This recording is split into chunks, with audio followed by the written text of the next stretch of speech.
حضرت عبداللہ ابن عباس رضی اللہ تعالیٰ عنہ سے روایت ہے، فرماتے ہیں کہ رسول اللہ صلی اللہ علیہ وسلم کے ایک دو قبروں پر گزر ہوا۔ آپ صلی اللہ علیہ وسلم نے فرمایا ان دونوں صاحب قبروں کو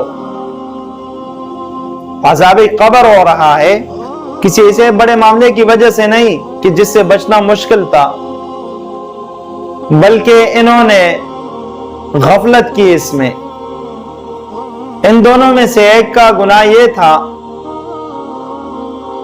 کہ وہ اپنے آپ کو پیشاب کے چھینٹوں سے نہیں بچاتا تھا، اور دوسرا شخص جو چغلی لے کر پھرتا تھا۔ آپ صلی اللہ علیہ وسلم نے کھجور کے تر شاخ منگوائی تو آپ صلی اللہ علیہ وسلم نے اس کھجور کے شاخ کو یوں درمیان سے چھیرا اور ایک حصہ ایک قبر پر گاڑ دیا، دوسرا حصہ دوسرے قبر پر گاڑ دیا۔ صحابہ نے عرض کیا یا رسول اللہ صلی اللہ علیہ وسلم ایسا کیوں کیا آپ نے؟ تو رسول اللہ صلی اللہ علیہ وسلم نے فرمایا کہ مجھے امید ہے کہ جب تک یہ شاخ خشک نہ ہو جائے تو ان کے عذاب میں تخفیف کر دی جائے گی۔ ایک دوسرے واقعہ ہیں کہ حضرت جابر رضی اللہ تعالیٰ عنہ فرماتے ہیں کہ میں رسول اللہ صلی اللہ علیہ وسلم کے ساتھ تھا، اسی طرح دو قبروں پر گزر ہوا تو آپ صلی اللہ علیہ وسلم نے مجھ سے فرمایا کہ جابر جاؤ دو شاخ تر لے کے آؤ اور ایک شاخ کو ایک قبر پر دوسرے کو دوسرے قبر پر لگا دینا، گاڑ دینا۔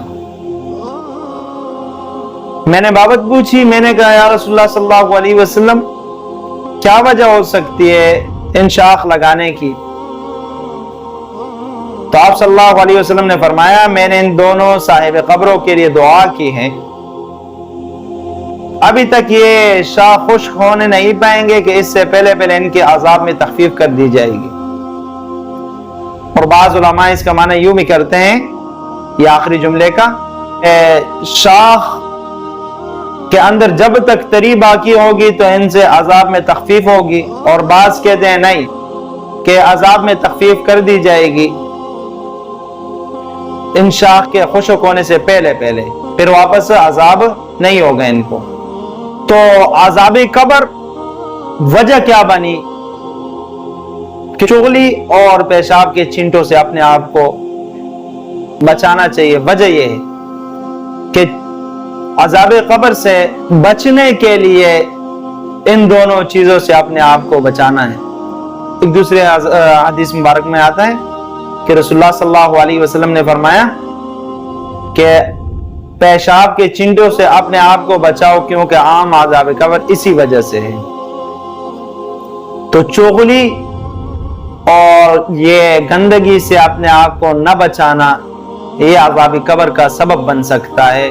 تو عذاب قبر سے بچنے کے لیے ان دونوں چیزوں سے اپنے آپ کو محفوظ رکھے۔